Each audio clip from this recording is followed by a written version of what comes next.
بقرآني وإيماني وتكبيرات إخواني بقرآني وإيماني وتكبيرات إخواني. أعوذ بالله من الشيطان الرجيم. بسم الله الرحمن الرحيم. الحمد لله رب العالمين، والصلاة والسلام على من أرسل رحمة للعالمين، حبيبنا ونبينا محمد وعلى آله وصحبه ومن تبعهم بإحسان إلى يوم الدين.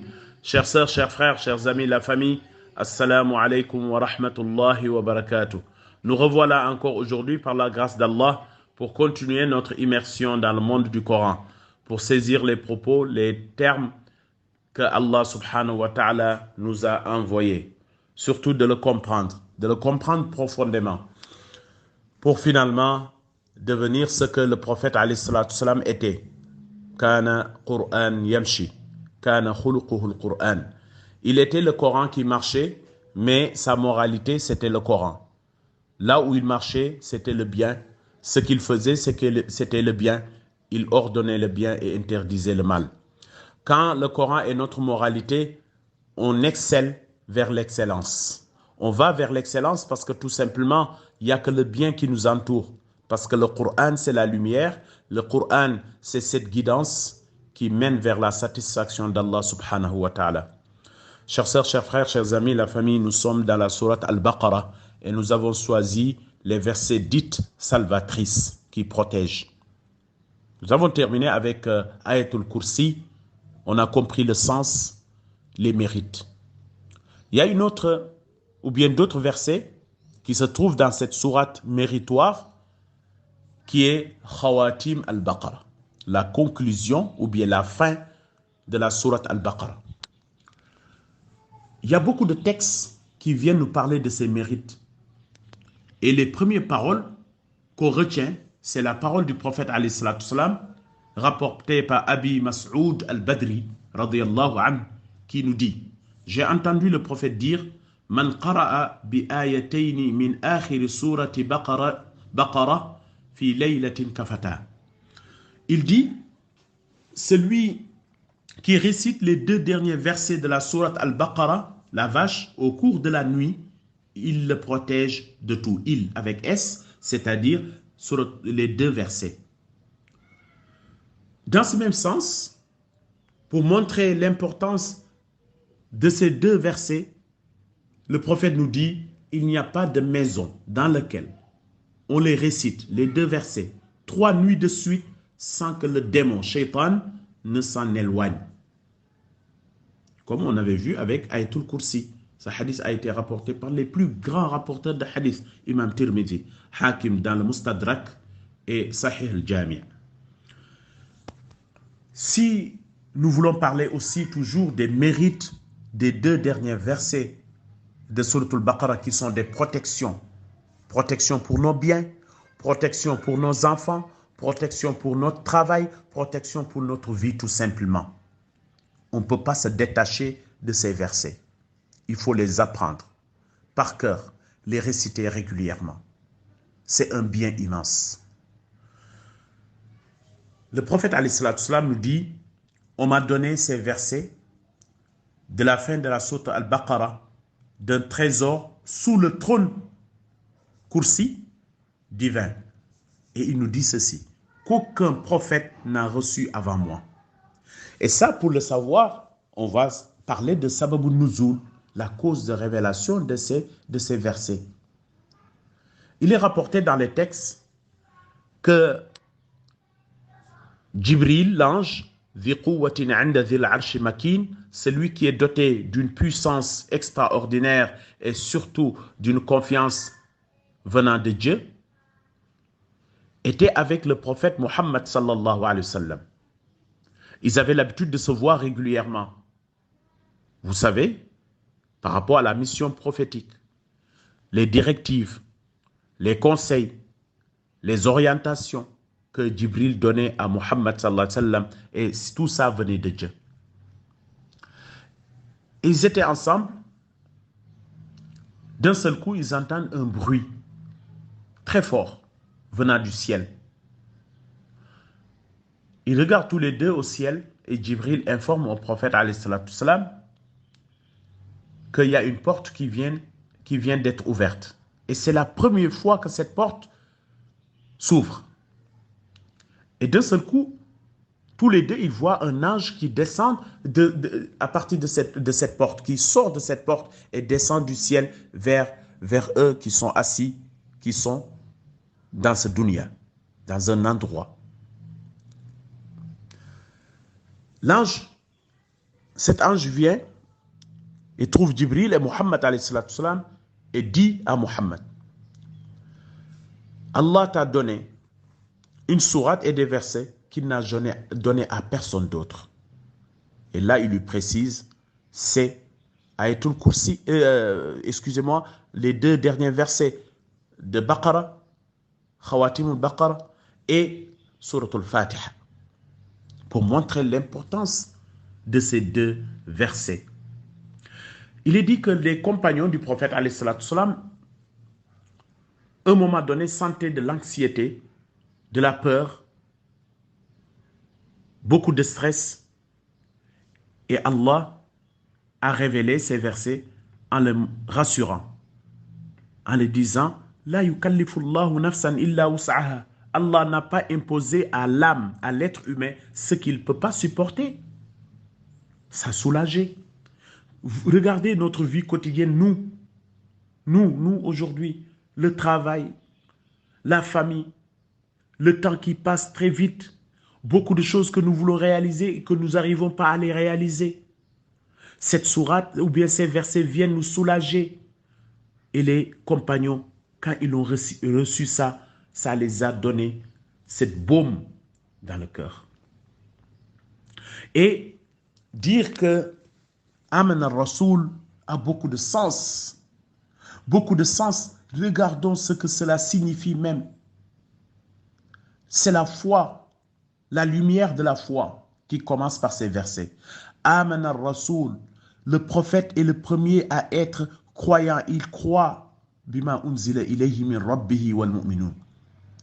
Il croit ce qui lui a été révélé, ce qu'on a révélé sur lui, venant de ton Seigneur, vers les croyants et les croyants aussi. Kullun amana billahi wa malaikatihi wa kutubihi wa rusulihi la nufarriqu bayna ahadin min rusuli.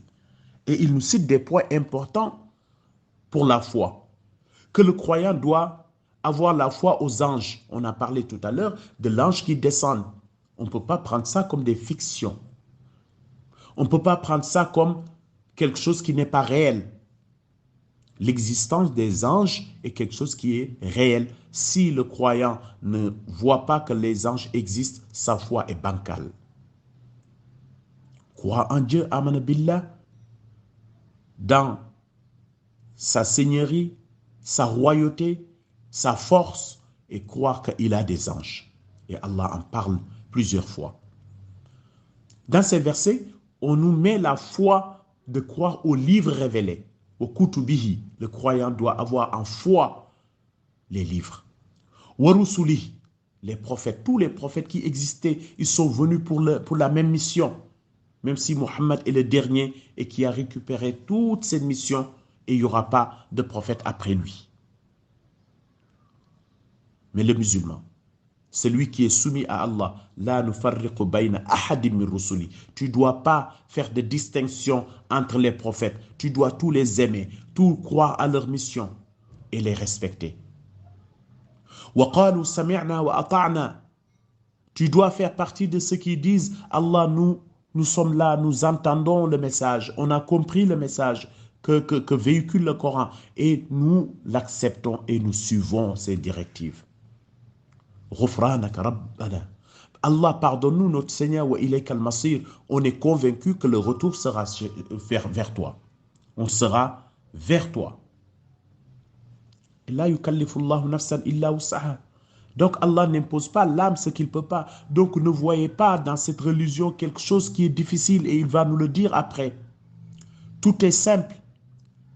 On doit libérer notre cœur, notre facilité, trouver le bonheur dans cette religion, dans ses pratiques, dans ses ordres, ses interdits. Le bonheur est dedans. Allah le dit dans Sourate Taha, j'ai pas révélé le Coran pour que tu sois triste. Non. C'est pas que tu es dans la religion, on voit tout est interdit. Non, ce qui est interdit dans cette religion, on peut le compter au bout des doigts. Mais ce qui est autorisé, on ne peut pas le compter. Ça montre la facilité. Le Ramadan est là. Allah nous dit, Yuridu Allahu bikumul yusra wa la yuridu bikumul usr. Allah veut la facilité pour vous, mais il ne veut pas la difficulté pour vous.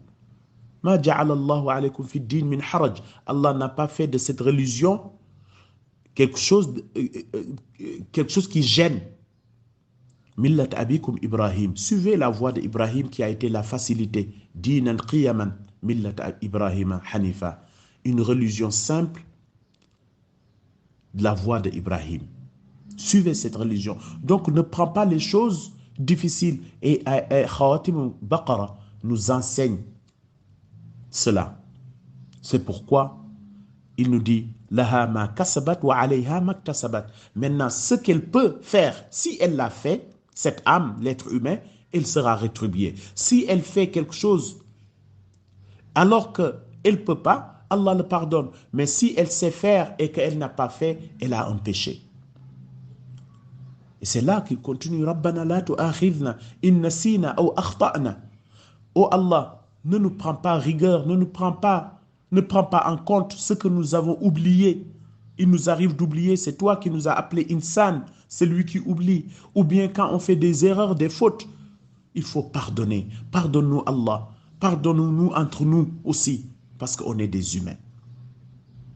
ربنا ولا تحمل علينا إصرا كما حملته على الذين من قبلنا. Allah, il y a des générations ou des peuples que tu avais imposé des choses qu'ils n'ont pas pu faire. Ne nous l'impose pas, nous. Nous, Ummat Muhammad, Allah, on te demande, c'est une demande. Ne nous impose pas ce qu'on ne peut pas supporter. Sinon, on ne le fera pas. Et tu seras en colère contre nous. Donc, c'est une prière qu'Allah accepte. Parce que tout simplement, Allah ne veut pas nous imposer. Comme il l'a dit, La yukallifullahu nafsan illa usaha. Sauf tout ce qui nous impose, parce qu'on sait, on peut le faire. Chers sœurs, chers frères, chers amis, la famille, la beauté de ces versets et la conclusion de cette sourate, c'est ceci. Wa'afu anna, pardonne-nous. Waghfir lana, efface nos méfaits, efface nos manquements. Warhamna, sois miséricorde envers nous, sois clément envers nous.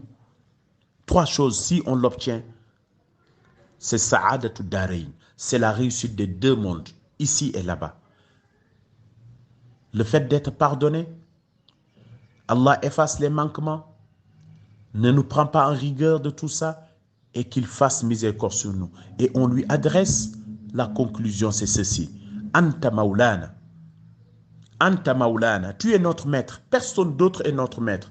Maliki yawmiddin. Tu es le seul maître. Le vrai maître, c'est toi. C'est pourquoi on veut la protection. Avec ces versets, on veut la protection et tu vas nous protéger. Et une protection complète. Anta maulana, tu es notre Seigneur. Vous voyez l'immense, le mot qu'il a utilisé, al-maulana. Tu es notre maître, celui qui dirige tout pour nous. Une fois qu'on le reconnaît et que tu l'acceptes pour nous, fansurna, protège-nous. Ala al-qawm al-kafirin, des gens qui sont infidèles, ceux qui n'ont pas accepté, qui ont effacé ton existence, qui ont effacé les droits que tu as posés. En tout cas, ne nous mets pas avec les gens qui ne t'ont pas pris comme maître. On ne veut pas être avec ces gens-là. Nous voulons être avec les gens qui ont accepté que tu sois leur maître. Anta maulana. Anta maulana, fansurna ala al-qawm al-kafirin.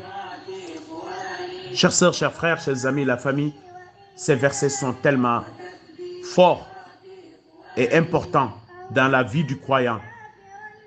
C'est dommage de les négliger. Qu'Allah nous donne la lumière de les lire, de méditer et qu'il nous accompagne dans notre vie quotidienne. Wa sallallahu barik ala Muhammad wa ala alihi wa sahbihi ajma'in. Wassalamu alaykum wa rahmatullahi wa barakatuh.